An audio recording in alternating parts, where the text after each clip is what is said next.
Olha só, Carol Dot entrou, foi a primeira pessoa a entrar.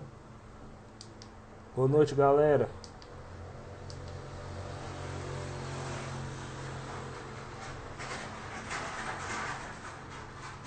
Boa noite.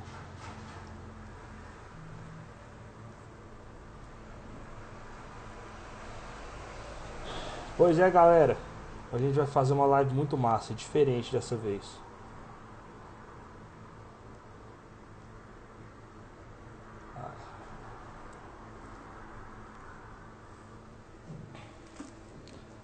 A gente só tá esperando. A gente uma vai ter uma convidada hoje só esperando a Lana entrar. Enquanto isso, quem estiver entrando vai me contando se vocês assistiram a maratona, se vocês gostaram. O pessoal já deve estar começando a entrar aí.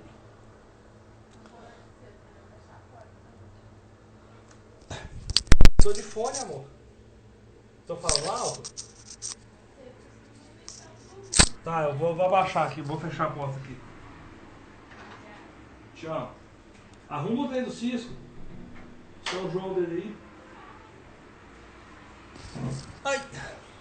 Oi, a Lana já entrou aqui, deixa eu... Lana, envia uma solicitação pra mim.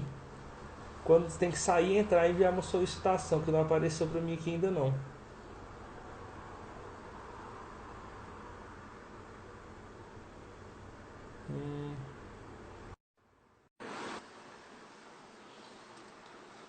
Só esperar, já mandei aqui, ó. Oi? Oiê! Pessoal, diz se tá tudo certo com o som aí, se vocês estão ouvindo eu e a Lana, a gente começar. Bom, pessoal, o nosso objetivo dessa live de hoje é um pouco diferente. A Lana, ela é uma aluna, ela é uma aluna do nosso curso e ela tá formando agora, né?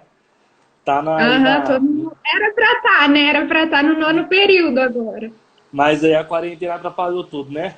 É, atrapalhou. Tá, e aí que negócio. Qual que é o nosso objetivo? Que eu até estava conversando com a Lana. Quando a gente vai formar, a gente tem sonhos, tem possibilidades, a gente tem a realidade que é o mundo. Então a gente quer discutir um pouco disso, porque a realidade que eu passei, que a Alana está passando, que muitos de vocês estão passando e vão passar, é geral. Não é só eu que passei, ou a Alana que está passando, ou alguns colegas da Alana. Todo mundo passa pela mesma situação. E o grande problema que a gente tem nisso aí é o fato das universidades, né? Querendo ou não, a faculdade, pelo menos na minha época, aqui na Universidade Federal aqui em Goiás, teve muito, muito pouco, nem sei se essa palavra é certa, se existe, mas quase não teve matéria sobre gato. Eu sempre brinco, ó, o gatinho passando aí na frente. Já vai fazer parte, porque eu tô no quarto dele, assim, então. Eu sempre brinco assim, que a realidade da minha vida, eu fui saber o que era FIV e FeLV e eu estava formando. Só que na minha época não tinha conteúdo no Instagram dessa maneira, na rede social de forma geral. A gente não tinha grupos de estudo, porque hoje em dia aqui no FG tem 1 milhão de grupos de estudo, um monte de coisa. E uma das coisas boas dessa, tem coisa boa. Essa quarentena difundiu muito essa questão do digital, né? Que facilita bastante o conhecimento. E eu queria saber, Ana, como é que foi na sua faculdade? Como é que foi essa questão de é, matérias de gato? Como que você, chegando no final do curso, desde o começo, você estava chegando no final e falando, nossa, estou quase formando. Como que era o seu conhecimento em medicina felina, contando só a faculdade? Porque a gente sabe que algumas pessoas gostam e vão estudar sozinhos. Uhum. Primeiro eu queria agradecer, por ter me convidado para fazer a live. Eu sou a Lana, eu faço faculdade na UFO, é a Universidade Federal de Uberlândia. Tô no nono período, na verdade eu fiz uma semana do nono período só, aí chegou a pandemia e a gente teve que cancelar as aulas, a UFO ainda não decidiu se vai dar aula à distância, e fica meio complicado para a gente da área da saúde também, né? Então vamos lá. Lá na UFO, como está acontecendo agora? Eu peguei uma época de muita transição. Então, os professores lá eram muito antigos, eles eram mais velhos. Eu tô na turma 82 da veterinária. Eu tinha professor lá que formou na turma 1. Esse professor, antigamente, ele dava clínica geral. Ou seja, ele sabia bastante coisa e ele sabia conteúdo sobre gato, cachorro, cavalo, vaca. Então, ele sabia muito de muito, sabe?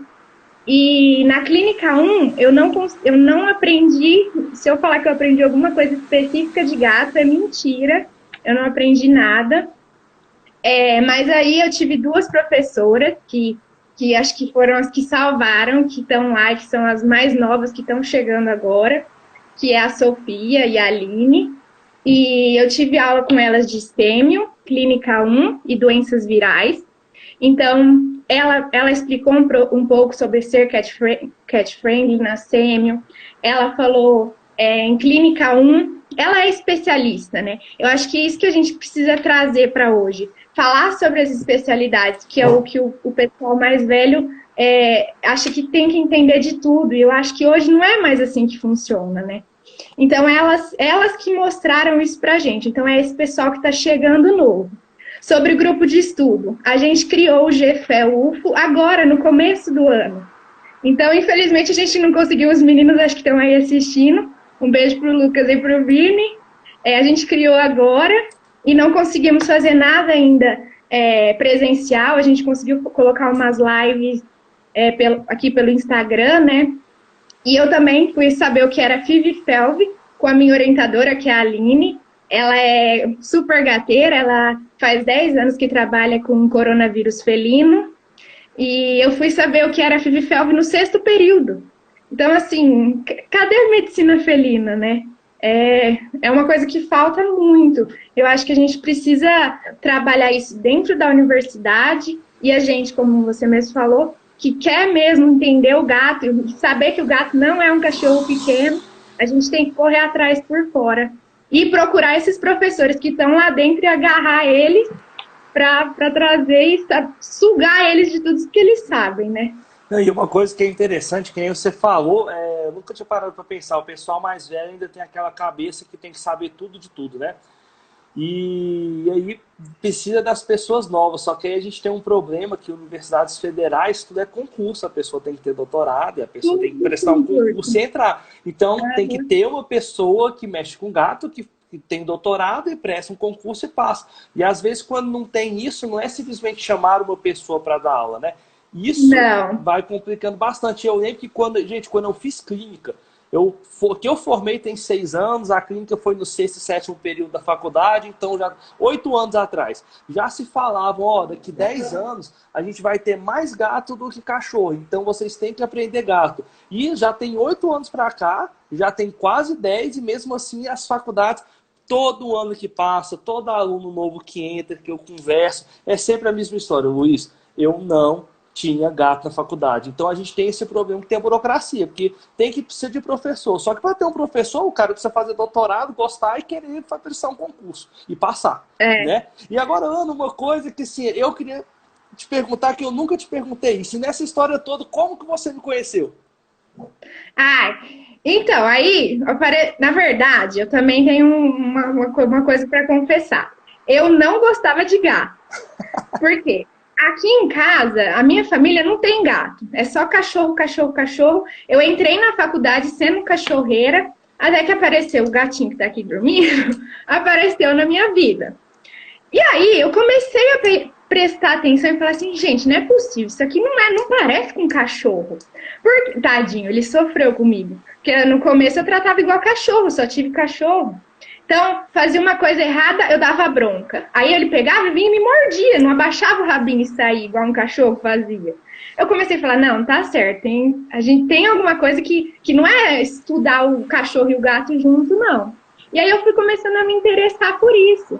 Falei, não, preciso saber como é o comportamento dessa espécie, as principais doenças, essas coisas. E aí eu comecei a seguir as pessoas no Instagram. E aí apareceu que ia ter a maratona, né? A sua semana lá de aulas, as 3 aulinhas. E aí eu assisti. Ah, foi o primeiro E evento aí, sobre obstrução, não foi? Acho que foi a não, o primeira meu vez que foi foi, isso. Foi a foi só semana da sobre obstrução, obstrução, isso né? mesmo. Aham, foi só sobre obstrução. E aí apareceu a propaganda da maratona, e aí eu me inscrevi e assisti as 3 primeiras aulas. Ah, Foi beleza. pelo Instagram mesmo. Então, coisa boa. Esses anúncios, Aham. a gente, toda vez que a gente vai fazer essas maratonas, a gente faz esses anúncios e para captar sempre pessoas novas, né? E o que eu acho interessante é que cada vez mais eu recebo os mesmos depoimentos. Luiz, eu não gostava de atender cachorro. A coisa que eu mais escuto é o seguinte, nas aulas, até na primeira aula dessa última maratona, que foi sobre começando a ser cat friendly, eu falo para o pessoal, pessoal, você está com medo, tá tratando gato como cachorro? Só começa, se dá uma chance e começa a aplicar essas práticas. E a quantidade de depoimento que eu recebo, fala, nossa Luiz, eu sempre pegava gato pela nuca, jogava para lá e para cá, quando eu comecei a aplicar coisas simples, eu vi que a coisa muda. E começa lá do simples mesmo. Tanto que E começa às vezes a gente sendo tutor mesmo, né? A gente repara no nosso, como que é consegue o tratar igual melhor cachorro? professor de medicina felina, é o É, nosso gato. a minha professora fala, a Aline, ela sempre fala, para você cuidar de gato, para você atender gato, tenha gato, que você vai saber tudo que você não tem que fazer. Ela sempre fala. É isso mesmo. Lana, você está formando agora. Agora eu quero saber o seguinte: quais são os seus medos que você tem agora que você vai formar? Porque o que eu acho interessante, um problema também quando a gente vai formar, em um dia de manhã, você é um estudante, você não tem a responsabilidade. Se acontecer alguma coisa aí no estágio, o problema não é seu. Só que aí você vai para a formatura, na colação de grau à noite. Meia-noite, você já é veterinário, você já responde por aquilo que você vai fazer. Então, assim, quais são os seus maiores medos quando você pensa, pô, pensando que não tinha quarentena, você ia formar exatamente daqui a um ano, né? Não, Quais, no final do ano, né, praticamente. quais que são os seus medos em cima disso? Não, a primeira coisa que fala assim, nossa, você vai formar. Eu penso assim, meu Deus, eu não sei nada. Como é que eu vou formar? Eu não sei nada. É a primeira coisa que passa na minha cabeça. Então, eu acho que buscar novas coisas fora da faculdade é o que vai deixar a gente mais tranquilo, sabe? E uma coisa que eu senti falta, que eu acho que se tiver pessoal mais novo assistindo a gente, por favor, prática. Eu me arrependo de não ter feito tanto estágio. Eu devia ter feito mais estágio, sabe? Porque o hospital da UFA é maravilhoso. Então, porque também lá é integral, né? Então, eram poucos as manhãs e as tardes que a gente tinha livre. Então, uma coisa que eu falo é a prática, que eu me sinto ainda um pouco insegura, e com medo de que não sei nada, sabe? É um dos meus maiores medos hoje. É, mas isso aí eu já vou te dar uma dica. Tem umas coisas na vida que não tem jeito, é só fazendo. Ninguém, todas É, as pessoas do universo saem com o mesmo medo, achando que não sabem nada. Porque na verdade não é nem que não sabe nada, é porque você até ter o conhecimento, mas pegar aquilo e aplicar é totalmente diferente. Além disso, é muito diferente quando você está ali acompanhando um veterinário, por exemplo, no estádio, apareceu qualquer coisa, vamos pensar uma coisa, um gato obstruído. Aí você já assistiu a maratona lá, sabe tudo que você tem que fazer, até dá dica pro veterinário, ó, assistir a maratona assim, assim, assado. Só que na hora que é você, só o fato da responsabilidade ser sua, parece que você esquece tudo. Então eu acho que é, esse medo de, tipo, tá na minha mão, se morrer a responsabilidade é minha. Cara, isso é muito complicado. E aí é o que você falou, a prática é essencial. Quanto mais cedo a gente faz o estágio, mais preparado você fica, porque você passa por situações, inclusive de lidar com o tutor. Mas aí eu vejo que é um problema na veterinária. A gente vê muito de tudo. Então você começa a ver muita coisa, aí vê clínica, aí vê peixe, aí vê periquito, produção de ave. Então, no meu, do pessoal que trabalha, que formou comigo, tantas pessoas mudaram, começou a fazer estágio em clínica de grande, depois faz estágio nisso, estágio daquilo. Então é muita coisa. Tem algumas uhum. universidades, eu não sei se no Brasil tem algum desse tipo. Existem as matérias básicas. E aí depois você escolhe, não, eu quero clínicas de pequeno ou quero grandes animais. Dali para frente separa as turmas. Eu acho que aqui no Brasil não tem isso, só no exterior. E eu acho que tinha que ser muito assim, porque não tem condição você... Ó, eu sei que eu quero mexer com clínica de pequenos. E aí você tem que ficar focando e fazendo até aula prática de reprodução e fazendo, reproduzindo vaca. Eu sou contra isso. Eu acho que a gente tem que saber o mínimo de tudo, que a gente também não pode ser ignorante. Mas esse é um grande problema. Então a prática, pessoal, é muito importante desde o começo. Então quanto mais cedo você souber o que você quer, melhor. Até dentro da subespecialidade. Por exemplo, não, quero mexer com gato. Então eu vou colar no professor de gato da faculdade. Não, eu quero anestesia. Então eu já vou colar na anestesia. Então quanto mais cedo você pega, tem a sacada de, não, eu gosto é disso aqui, é pra lá que você já tem que começar desde cedo. Você já decidiu se você quer gato ou você ainda não decidiu assim certinho o que você quer? Não, É eu gato? quero me especializar em medicina felina. Eu não pretendo atender só gato. Eu quero ter aquele consultório misto, mas com tudo separadinho para o gato, mas eu quero me especializar em medicina felina, sim. Não, então, na verdade é isso aí. Eu acho que eu também, eu falo que hoje eu comecei a atender só gato porque a rotina aumentou demais. Mas o meu objetivo Então, não era o meu objetivo. Só que, sabe, a vida foi me levando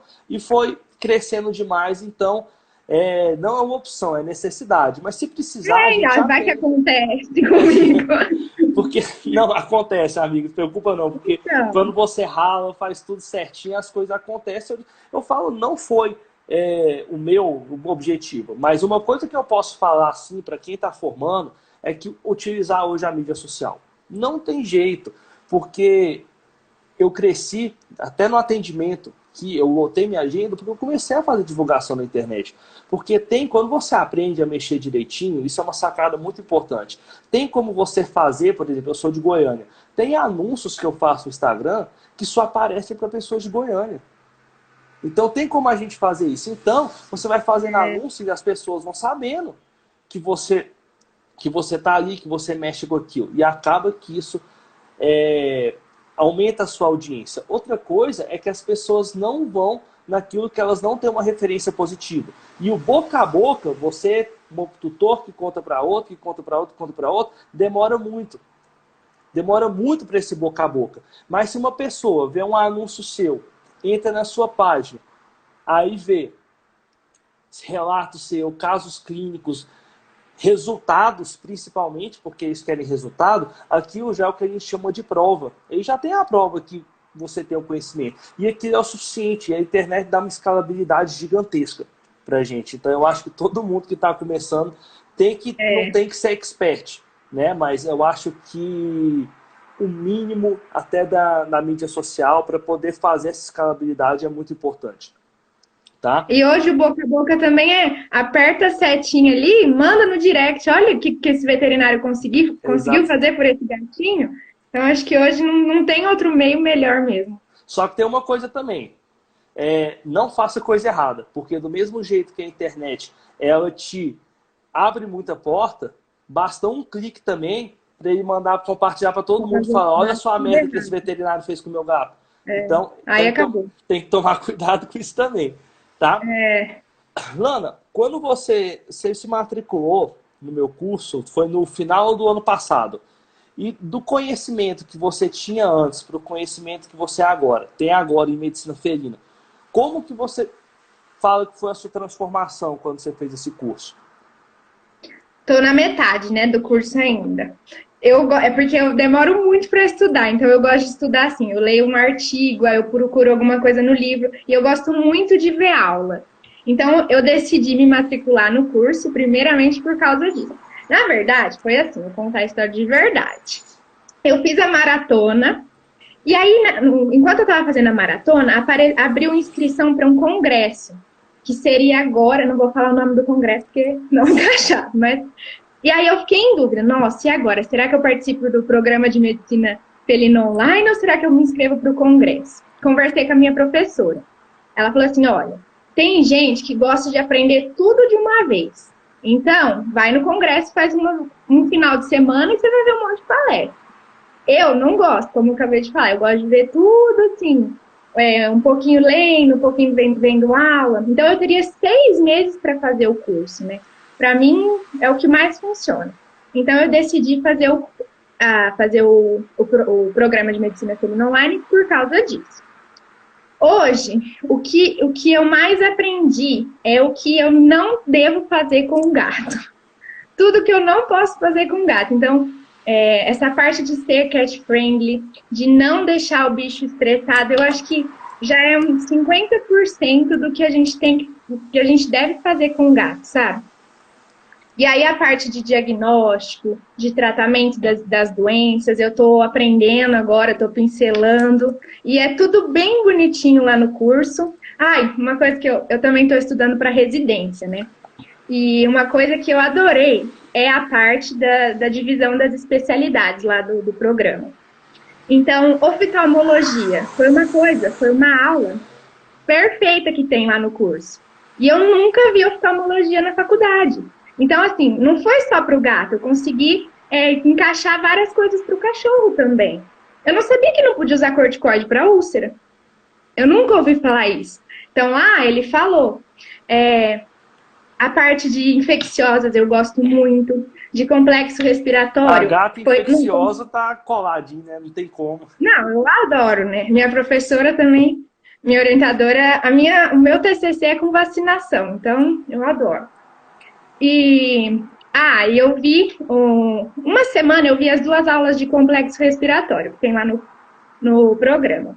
Na outra semana eu fui fazer estágio na UFO. Não, apareceu 2 gatinhos de uma ninhada de 6 gatinhos com a cara do complexo. Então é uma coisa assim, a gente vê na aula e aí a gente consegue depois na vivência nossa, nos nossos estágios e tomara na nossa residência, ver o que está acontecendo mesmo, sabe? Dentro da clínica.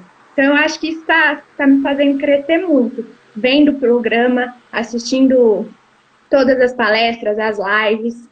Então, estou evoluindo bastante. Não, e é isso é a transformação que a gente fala. Na hora que você assiste uma coisa, vê uma coisa na teoria, e depois, na hora que você vê na prática, aí você absorve. Que não adianta, você pode ver uma coisa, ler uma aula, assistir uma aula 1000 vezes. Se você não ver aquilo na prática, a gente não fixa. Mas na hora que você vê a teoria e a prática, a gente fixa.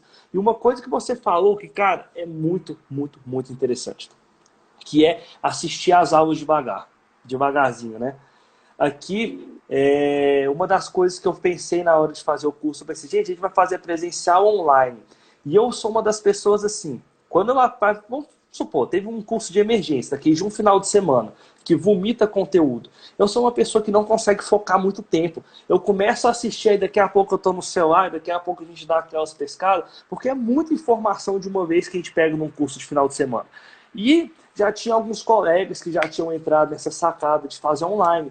E eu peguei e falei, gente, é uma das coisas interessantes, eu fiz para eu ver como é que era. E o fato de você ter lá, as aulas estão todas lá. Aí você pode, nossa, hoje eu vou assistir essas 2 aulas. Nossa, não entendi, vou voltar. Isso é muito importante, que você faz no seu tempo. E só que tem algumas pessoas que não adaptam. Infelizmente, tem algumas pessoas que não adaptam, né, ao online. Não tem jeito.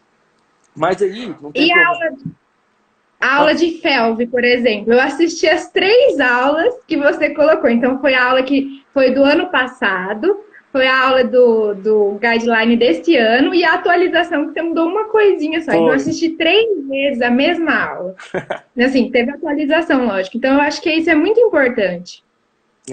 Pra gente estar mesmo. Porque as coisas mudam, né? A gente está numa área dentro da veterinária que é o seguinte, você dorme, é uma coisa. Se acorda, a coisa mudou. Eu vim de uma época que tinha PIF, morreu. Aí depois, agora tem o Mutian. Só que o tratamento é milionário. 60 mil, 20 mil dólares para tratar um gato. Não é fora da casinha ainda. A gente reza para daqui a pouco, talvez alguns anos, eu estou mudando aquela aula já estou falando, ó, gente, o que mudou bastante. E autoconfiança é tudo. Não adianta, você só vai conseguir ir na hora que você tem autoconfiança. Só que, infelizmente, pessoal, só tem uma coisa que melhora a sua autoconfiança: prática.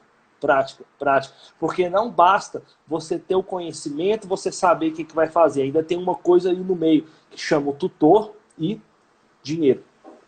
E a vida é muito ligada nisso. Não adianta você saber tudo que você tem que fazer se você tem um tutor que não está disposto a pagar ou simplesmente não tem condição. Porque mundo sabe que tem isso. Então eu falo que o maior problema do recém-formado é a frustração.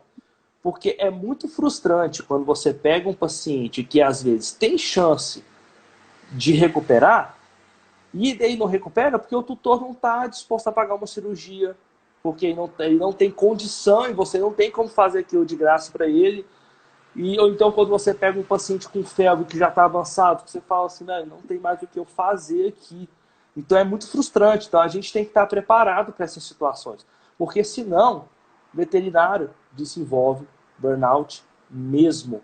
E não é brincadeira, pessoal. Já teve colegas meus que já largaram a profissão porque não deram conta, porque não aguentam essa situação. Realmente é muito pesado.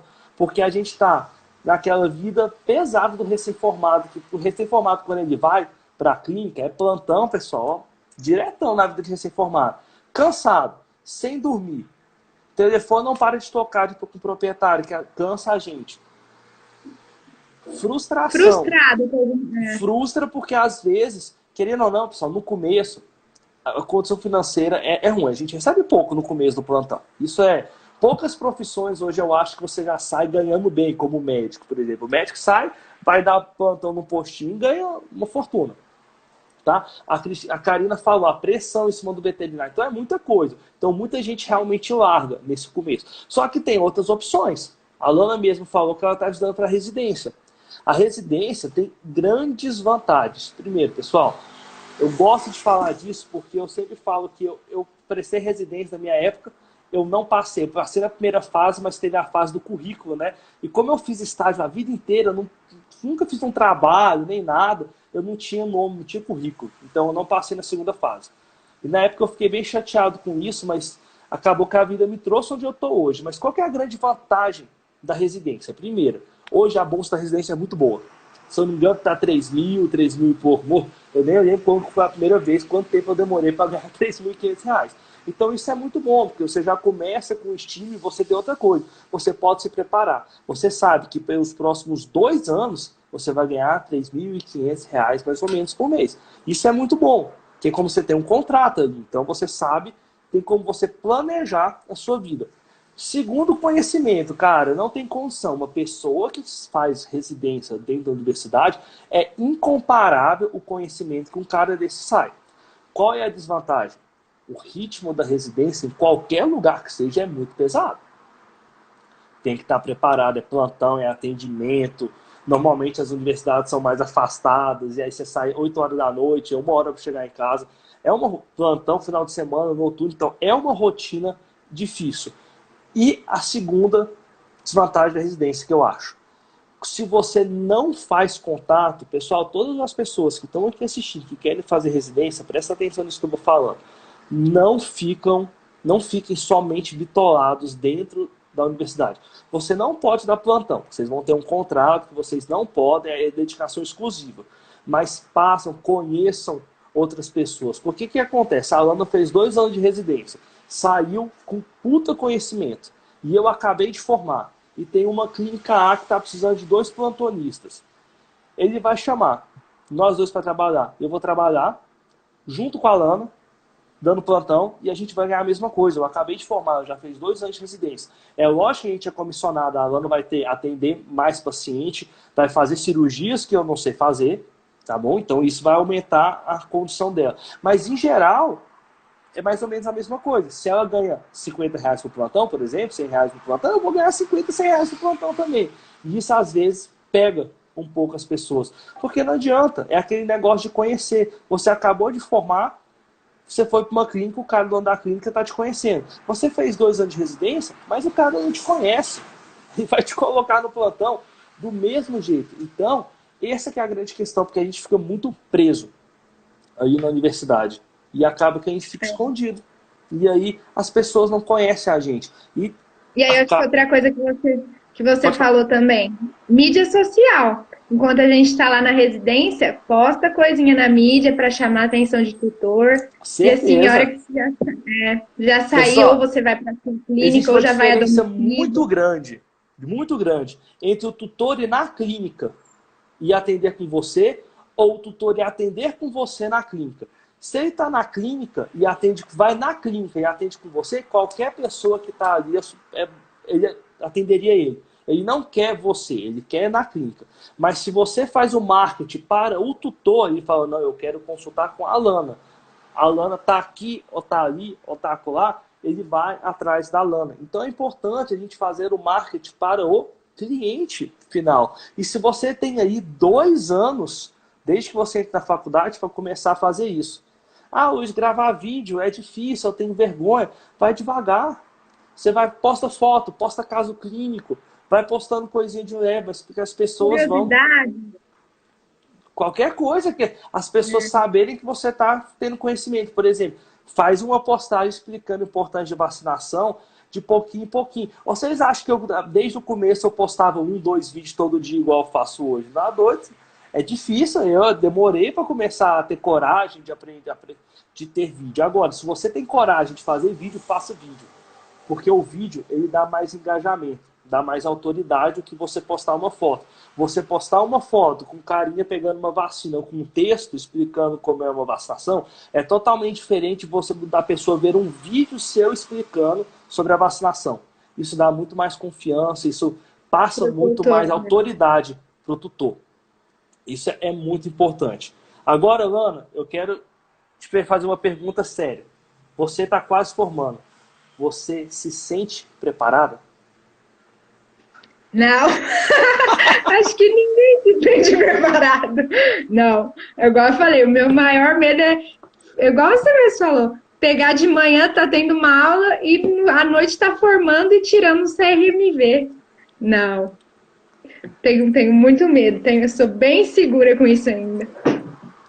Mas isso aí vai engraçado, né, gente? Eu nunca vou esquecer. Isso a gente pode contar, porque a gente conta os erros para a pessoa aprender com os erros da gente, não fazer os mesmos erros. Primeiro plantão. Isso vai ser o primeiro plantão de todo mundo. Vocês vão rezar para não aparecer nada. De tanto medo que vocês estão. Foi comigo também, vai ser com vocês, gente. E chegou um paciente que eu não tinha noção do que era. Não tinha noção. O cachorro estava vomitando, eu não sabia nada, né? Seguro. Coloquei o termômetro 37,6. Nossa, mamãe tá com febre, vai ter que internar. Interna, põe no soro. Dia seguinte, quando chegou o primeiro veterinário experiente da clínica, pede ajuda, pergunta o que quer ajuda aqui, eu não sei o que é, e era uma coisa simples, que era parvo. Só que na época eu não sabia. E no estágio, quantos milhões de casos com parvo eu atendi? Aí chegou um cachorro vomitando, mas não tinha diarreia com sangue, mas era filhote, não tinha vacina, né? Começou a vomitar, era só parvo. Fez o teste, deu positivo. Então é importante que a gente tenha essa sacada de não ter vergonha de pedir ajuda para as pessoas que são mais experientes para a gente. E parar de querer saber tudo. Cara, você não vai saber tudo de tudo. Dentro da medicina felina tem zilhares de coisas. Oftalmologia, blá, blá. No próprio curso mesmo. Eu dou a parte de felinos, tem 10 aulas com 10 especialistas diferentes. Não adianta, eu não vou dar uma aula de oncologia igual o Daniel dá no curso sobre linfoma. Daniel neoplasia mamária. Não tem como. Agora, tem algumas coisas que você sempre tem que saber o básico. Por exemplo, você pega um gato, você tem que diagnosticar que o gato está com linfoma de mediastino, beleza. Aí você liga para um oncologista. Só que você vai ter sua limitação também. Dermatologia, gente, sai da caixa. Eu olho assim, beleza, está com lesão de pele. Eu pego uma lâmina, coloco para ver se não é esporotricose. Olho na lâmina. Não é esporotricose? Liga para o dermatologista. Porque eu tenho um bloqueio com dermatologia. E cada um vai ter o seu bloqueio. Eu não sei por onde começar. E aqui em Goiânia nem tem, eu falo assim zoando, mas em Goiânia a gente não tem nenhum caso de esporotricose, nenhum confirmado daqui. Mas os locais que são endêmicos, aí tem esporo. Aqui em Minas? Na verdade, hoje eu tô na minha cidade, eu tô em São Paulo, mas aqui também não tem, é mais Rio. Você pega o Rio de Janeiro, Rio de Janeiro tem tudo, né, velho? Lá é complicado. Pelve lá tá nas alturas, esporotricose lá tá, é uma loucura. Então, na hora que você pega um locais, por exemplo, tem esporotricose, o clínico pode não saber dermato, mas o mínimo que ele tem que saber é fazer o imprint ali, olhar, ver se não é esporo, porque não vai mandar o gato para casa de novo. E tem gente que vai ter essa limitação com oftalmologia, tem gente que vai ter essa limitação com cirurgia. Gente, tem gente que não adianta. Cirurgia é muito treino, mas também é muito dom. Você vai treinar a vida inteira cirurgia, só que às vezes tem um colega seu que tem o dom. E ele treinando muito menos, aí vai ser muito foda em cirurgia. Infelizmente, cirurgia é muito disso. Eu brinquei, eu opero o que eu tenho que operar. Se chegar uma torção bulbogástrica, se eu opero se precisar. Mas eu odeio operar, me dá agonia operar. Eu opero só quando assim, nossa, chegou... castração, esse tipo de coisa a gente faz que é rapidinho, tudo. Chegou uma enterectomia para fazer, corpo estranho linear. Olha, tem alguém para fazer? Tem, então faz. Não tem quem fazer? Então eu faço. Isso é importante, porque principalmente, pessoal, vocês vão pro plantão quando vocês formam. E às vezes você não tem ninguém. Se chegar uma torção bulbogástrica, não tiver um cirurgião para fazer. Então a gente tem, até de cirurgia, a gente tem que saber fazer o básico. Hoje, eu me dou o direito, nessa situação que eu tô, eu posso negar a cirurgia. Mas eu já vi muita gente não negar a cirurgia por dinheiro e às vezes a cirurgia dá errado. E aí qual que é o grande problema? Nunca fez uma cirurgia, por exemplo, de esplenectomia. Nunca treinou a cirurgia. Mas a cirurgia paga muito, né? O retorno financeiro em cima da cirurgia é muito grande. Mas eu vou fazer porque eu não quero perder dinheiro. Aí dá o quê? O bicho morre depois. Dá uma hemorragia, por exemplo. Então é fria. Então a gente tem que respeitar os limites da gente. E não é errado isso, e nem tem que ter vergonha. Tá bom? Porque todas as pessoas têm a sua limitação, em algum ponto que seja. O que eu falei dos professores mais velhos, que atendem tudo de tudo, aí a gente fica até meio assim, meu Deus, como que essa pessoa sabe tanto assim? Mas hoje a gente precisa se especializar, né? Não tem como. Não tem como, Lano, você fala uma coisa muito certa. Hoje, a medicina veterinária, você já tem que sair da clínica, da faculdade, já pensando em que você vai se especializar. Só que isso está sendo um problema muito grande, porque a gente está tendo especialista demais e a gente não está tendo mais clínico. A gente está virando, na medicina veterinária, eu conversando com outros professores, que a gente tem um grupo e a gente estava conversando exatamente sobre isso. Está tanto a necessidade de especializar numa coisa, que as pessoas estão perdendo a sacada da clínica. Está acontecendo muito igual está acontecendo na medicina humana. Está tendo muito especialista e não está tendo clínico. Porque para o paciente chegar no especialista, ele tem que chegar no clínico. Porque se o cara não diagnosticar que o gato tem um linfoma de mediastino, ele não vai chegar no oncologista. Se chega um gato com úlcera de córnea, se o cara não souber, às vezes está com o olho fechado, se o cara não souber fazer o básico, que seja anestesiar, corar, e corei aqui com fluoresceína, vi que tem uma úlcera de córnea, beleza, oftalmologista. A gente tem que saber isso é geral. E a gente está especializando muito, muito, e tem gente que fala assim, eu só atendo gato, eu só atendo cachorro, eu só atendo oftalmo, eu só atendo isso, eu só atendo aquilo, eu só atendo aquilo. Isso está virando um problema. Eu acho que a gente tem que saber muito da nossa especialidade. Muito. Mas a gente não pode perder essa pegada de saber o mínimo de tudo. Porque a gente não tem como. Então, você não vai atender só gato, você não vai atender só oftalmo. Dificilmente você pega pessoas, por exemplo, que atendem só oftalmologia, que atendem só odonto, por exemplo. É mais difícil, tá bom? Até porque a gente sempre tem aquele pessoal que faz tudo de tudo ainda. Por exemplo, não é todo mundo que faz isso, mas o cara tem só um consultório. E lá no consultório dele faz tudo, até operar. E não importa, às vezes ele nem sabe o que ele está fazendo. Eu tenho uma história para contar disso. Então conta. O Oro precisava tomar V5, né? E eu sou de Araraquara, São Paulo. Até se alguém souber de um especialista em felinos em Araraquara, por favor, me Nossa, fala. o negócio é que São Paulo é grande demais, minha. Aqui em Goiânia, em 40 minutos de carro, você atravessou a cidade, de ponta a ponta. Em São Paulo, você foi ali na esquina. Então, mas aqui em Araraquara até que não é tão grande assim. Então eu fico impressionada, como não tem. Então, enfim, fui procurar a V5 aqui, porque o Oro precisava tomar. O Oro é o gato, gente. É o filho. E aí liguei em várias clínicas e eram poucas que tinham a V5. Beleza. Conversei com uma que tinha, falei, vou ter que levar o Oro, né? Levei ele lá. A hora que eu cheguei, ele atendia de gato, tinha uma calopsita esperando, aí tinha a foto dele com cavalo, com ovelha, com gato, com cachorro. Aí eu falei, meu Deus.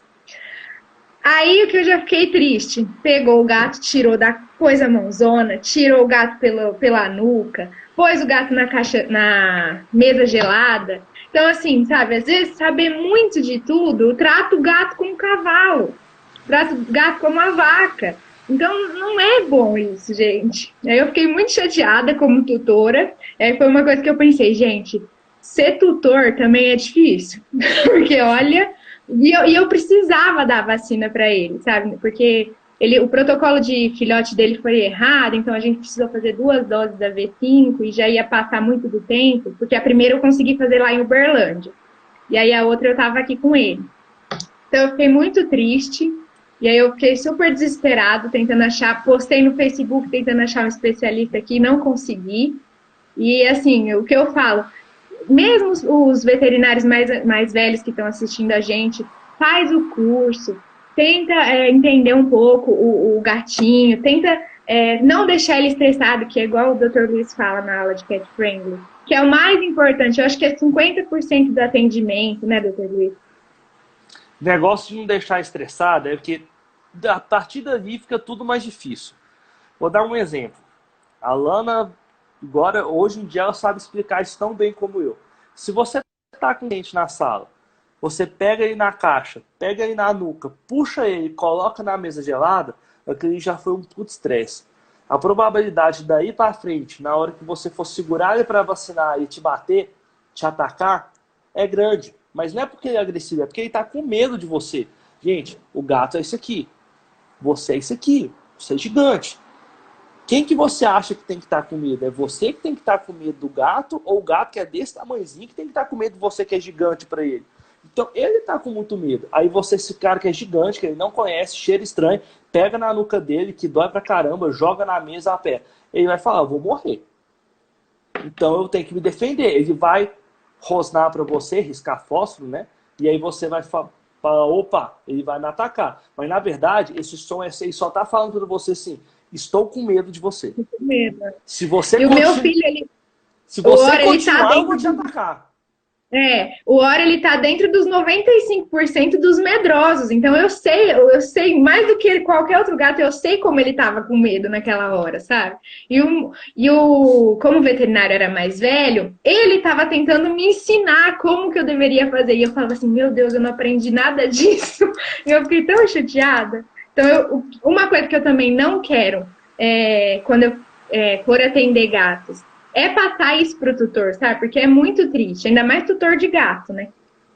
Não, com certeza, gente. Eu acho que assim, uma pessoa, quando ele leva um animal, ele quer uma solução. Ele quer que você resolva um problema que ele está tendo naquele momento. Só que ele não pode chegar lá e sair com 2 problemas. Que é um deles, já o problema que o gato tinha, mais um veterinário que ele não sentiu confiança por toda essa situação. E a Alana, ela teve do lado ao contrário. Ela viu como é ruim passar por toda aquela situação. Sem contar que aí a gente escuta depois que o gato bate. Gato é chato, gato é demônio, gato é isso, gato é aquilo, aí me zunhou. Gato é arisco. Só que ninguém pensa todas as situações que o gato passou de estresse até estar naquele momento. Porque, gente, cachorro é muito fácil. Pode chegar um Rottweiler, você pega uma focinheira pro tutor, fala assim, coloca nele pra mim, por favor. Dali pra frente a focinheira tá amarrada, acabou, velho. Porque ele tem uma boca só pra te atacar. Agora o gato tem a boca, tem 4 patas e se movimenta de uma maneira estranha. E de repente ele se recontorce assim e te arranhou. É difícil. Uhum. Então você tem que fazer tudo certo ali desde o começo. E passar confiança. Porque isso que passou, que a Lana contou que aconteceu com ela, é o que acontece com a maior parte das pessoas.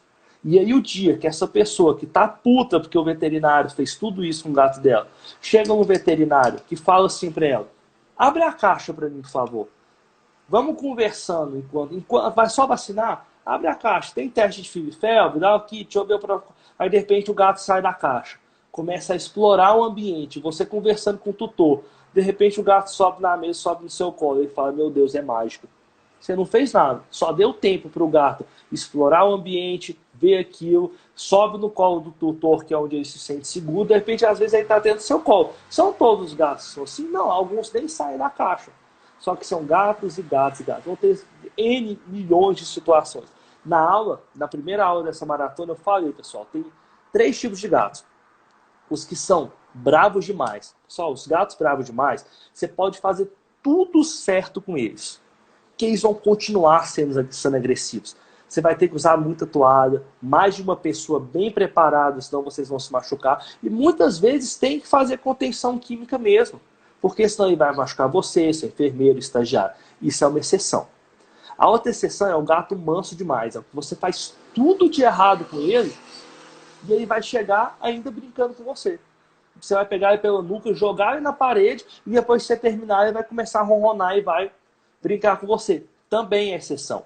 O mais comum são gatos que ficam estressados com a situação. Quando eles estão estressados, ansiosos, eles vão reagir de duas maneiras. Atacando ou congelando. Congelando é quando eles ficam lá no canto, às vezes até de costas para você, de tanto medo que ele tá. Ou então eles te atacam. Tá bom? E aí, quando eles atacam, o pessoal fala que o gato é bravo e tudo isso que a gente já falou. Pessoal, atender gato é uma arte. Eu fiz uma live com o professor Carlos Gabriel, até essa live está no YouTube, e a gente fala bastante disso. Atender gato é uma arte e tem que ter paciência. E eu sempre falo, da mesma maneira que todo mundo tem a sua limitação e a minha limitação é dermatologia, tem gente que não gosta de atender gato. Tem gente que não consegue. Essa pessoa também tem que respeitar a limitação dela. É melhor ela não atender do que submeter o paciente a esse tipo de situação. Eu falo que eu tenho um cirurgião, que é o meu cirurgião, ele me liga, às vezes, quando ele está sozinho na clínica. Eu tenho uma vantagem, que eu moro perto da clínica. Quando ele está sozinho na clínica, ele fala assim, velho, chegou um gato, por favor, vem aqui atender. Exceto quando é emergência, né? Aí tem que dar os primeiros socorros. Mas quando não é, ele me liga, pede para ele atender. Porque ele realmente não gosta, só que ele tem a consciência que ele não gosta, que ele não sabe, que ele faz errado. E o que é o que todo mundo deveria fazer, igual você mesmo falou. Ah, dermato, ó, não é esporo, eu não consigo atender, então vamos encaminhar, vamos ir para o especialista. É isso. O que tinha que ser. E não precisa ter vergonha disso. O negócio que a gente tem vergonha de virar para a pessoa e falar assim, não sei. Mas a gente não sabe, gente. A gente sabe, não tem médico que sabe de tudo? Não tem. E a gente quer saber de tudo, porque ainda tem essa mentalidade que você falou, que é de antiga, né? Que a gente tem que, o veterinário tem que atender tudo. Tem que saber de tudo, tudo. E aí, é uma pergunta para um veterinário de grande porte, se ele sabe alguma coisa de cachorro, de reprodução. Ele também não sabe. A minha amiga mesmo, ela também tá formando agora. E ela... Vaca, o negócio dela é reprodução, é consultoria. E ela vive me mandando mensagem. Amiga, olha o que aconteceu. Nossa, que vacina será que esse... Meu tio pegou um gatinho e ele tava com esporo. O primo dela é do Rio de Janeiro. Aí ela me mandou foto. Aí eu, amiga, eu não sei o que aconteceu, mas leva ele no veterinário. Porque precisava fazer, né? Um raspado, alguma coisa assim. Aí eu falei, encaminha ele para um veterinário, pede para ele levar num especialista em felinos. Aí ele fez tudo bonitinho e diagnosticou esporo. Então é assim, igual você mesmo falou, é importante a gente decidir na metade do curso, pelo menos ter uma noção do que a gente vai fazer, né? Do que a gente vai se especializar, que área a gente vai seguir. E não tem problema se você descobrir depois, viu, gente? Eu fui fazer pós-graduação em medicina felina, já tinha 1 ano que eu estava formado. Para vocês terem noção, pessoal, eu fiz 2 cursos de aperfeiçoamento em emergência e intensivismo, comecei a fazer curso de intensivismo e comecei a pós-intensivismo. E aí eu parei. Eu parei porque eu falei, vou fazer medicina felina porque eu tô tendo muita rotina, porque eu trabalhava numa clínica, só tinha uma pessoa que atendia gato e ela chegava às 5 horas da tarde. E de manhã chegava gato, todo mundo, não, para o ímpar, quem perder atende o gato. Eu falei, vou aprender a mexer esse negócio. E comecei a fazer a pós. E quanto mais eu atendia, mais eu começava a gostar. Larguei o intensivismo. De verdade. Aí a medicina felina, gente, só não gosta de gato quem não tem gato. Só não gosta de atender gato quem não sabe atender gato. Porque é muito bom. Pessoal, muita gente está falando aqui que está gostando da live. Eu quero saber se alguém tem alguma pergunta, que a gente tem os últimos 10 minutinhos. Se não, a Lana... Estava tão ansiosa, já passou já. 50 minutos falou. Você estava nervosa? Eu nunca fiz uma live, nunca fiz vídeo.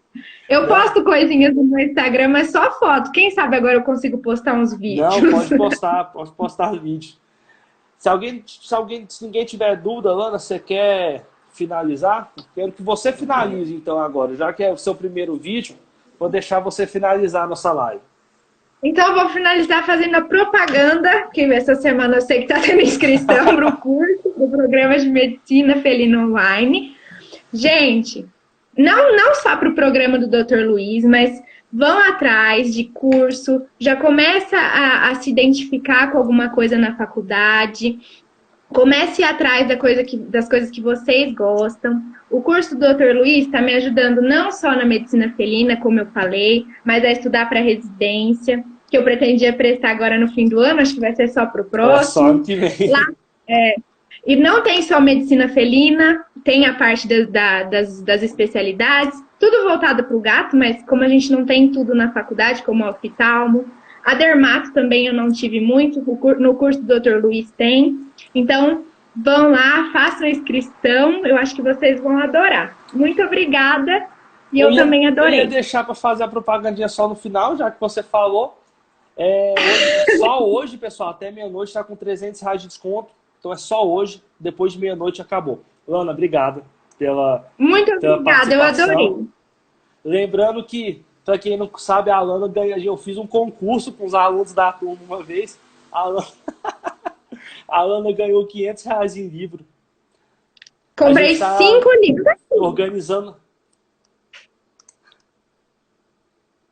Aí é o meu favorito. Que encontrar para autografar pelo menos um. Esse da Alexandre Daniel é muito bom, não é? É perfeito. Eu estudo, por exemplo, eu estudo dermato, vou lá e faço todos os exercícios de dermato. Então Porque fica é caso ótimo. clínico e no final ele responde, né? Nossa, é muito bom esse livro. Eu já li ele inteiro. Pessoal, quem tiver alguma dúvida, quem quiser conversar, trocar experiência, trocar história, pode mandar mensagem para mim, tá bom? Manda mensagem para a Alana também, se vocês quiserem saber sobre febre, vacinação, pode tirar a dúvida com ela, que ela já está apta a responder essas dúvidas de vocês. Se eu não souber, eu vou estudar mais. Obrigado, Obrigada Alana, a todos os meus amigos também que assistiram. Beijo. Agora, como que você trata essa hipertensão? Primeiro, inibidor de ECA, tá bom? O inibidor de ECA é muito bom para tratar a hipertensão em cães. Em gato tem pouca ou nenhuma ação. O que é um inibidor de ECA? Pessoal, benazepril, enalapril, tá bom? Os pril da vida. Muito bom para cão, para controlar a pressão, para gato não tem ação nenhuma. Quer dizer que não serve? Não serve sim, principalmente para a gente controlar proteinúria, tá bom? Só a gente tá falando, mas tem algumas outras partes que é mais rápido, mas essa parte de hipertensão é mais importante, tá bom? A gente gasta mais tempo nela mesmo, tá bom? Mas assim, o que a gente usa para controlar a pressão em gato mesmo? A gente usa bloqueadores do canal de cálcio. Por que eu falo isso? Muitas pessoas a gente tem o Forticore, que é muito utilizado para gatos, para proteinúria. E aí você pega o gato que tem proteinúria, você pega o gato que tá, ao mesmo tempo é hipertenso, o cara fala, nossa, que massa, vou dar uma medicação e vou resolver o quê? Tudo. E não resolve, tá bom? O inibidor de ECA para gato é só para proteinúria. E a gente, como é o principal que a gente começa é o amlodipino, tá bom? É amlodipina, benzoato de amlodipino. Enfim, você vai começar a dose inicial é 0,625 mg por gato CID e 5 dias depois você vai reavaliar. Olha que massa, quando a gente pega uma situação como essa, a gente tem, se eu não me engano, a gente tem comprimidos de 2,2 mg e meio de amlodipino. E aí você pega um amlodipino 2,5 mg, se você dividir ele em 4 pedaços, dá 0,625 certinho. E aí você faz um comprimido CID e reavalia 5 dias depois. Não adianta você fazer de manhã e achar que vai diminuir de tarde. Os bloqueadores de canais de cálcio demoram um pouquinho para começar a fazer efeito, por isso que você reavalia só 5 dias depois. Os inibidores de ECA às vezes tem uma resposta mais rápida, tá bom? Então se a pressão não abaixou abaixo de 160 nos próximos 5 dias, aí você vai aumentando de pouquinho em pouquinho a dose. Aí você vai fazendo miligrama por quilo. Aí você pode ir no máximo até 0,5 miligramas por quilo por dia. Tá bom? Aí, como cuidado, aqui é 0,5